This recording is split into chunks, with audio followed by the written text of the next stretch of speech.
Hello and welcome back to another edition of Sankofa Read Aloud. Today's story is titled The Day You Begin, written by Jacqueline Woodson, illustrated by Rafael Lopez. I hope that you enjoyed this beautiful story.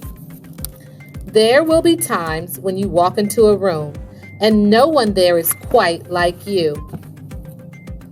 Maybe it will be your skin, your clothes, or the curl of your hair. There will be times when no one understands the way words curl from your mouth, the beautiful language of the country you left behind. My name is Rigoberto. We just moved here from Venezuela.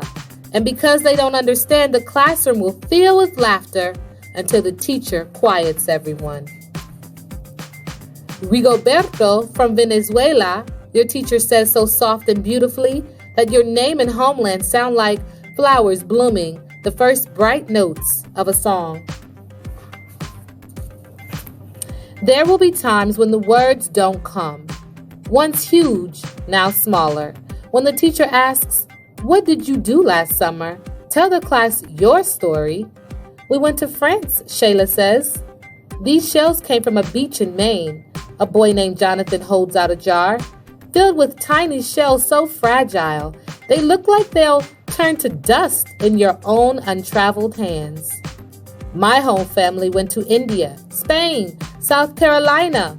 Each souvenir a small triumph of a journey, their travels going on and on. And as you stand in front of that room, you can only remember how the heat waved as it lifted off the curb, and your days spent at home caring for your little sister, who made you laugh out loud and hugged you hard at nap time. You can only remember the books you kept on reading long after she had fallen to sleep.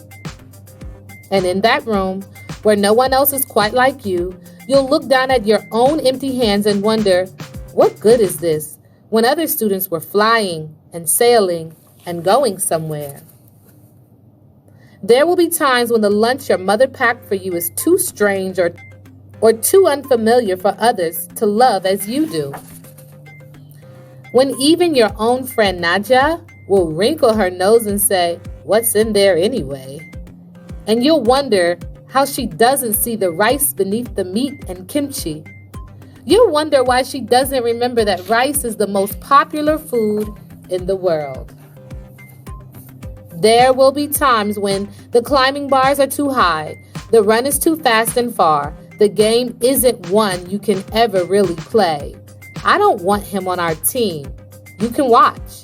Maybe you can have a turn later. There will be times when the world feels like a place that you're standing all the way outside of. And all that stands beside you is your own brave self, steady as steel and ready, even though you don't yet know what you're ready for. There will be times when you walk into a room and no one there is quite like you until the day you begin. To share your story, my name is Angelina, and I spent my whole summer with my little sister. You tell the class your voice, stronger than it was a minute ago, reading books and telling stories, and even though we were right on our block, it was like we got to go everywhere. Your name is like my sister's, Rigoberto says, and her name is Angelina too. And all at once in the room, where no one else is quite like you, the world opens itself up a little wider to make some space for you. This is the day you begin to find the places inside your laughter and your lunches, your books, your travel, and your stories, where every new friend has something a little like you, and something else so fabulously not quite like you at all.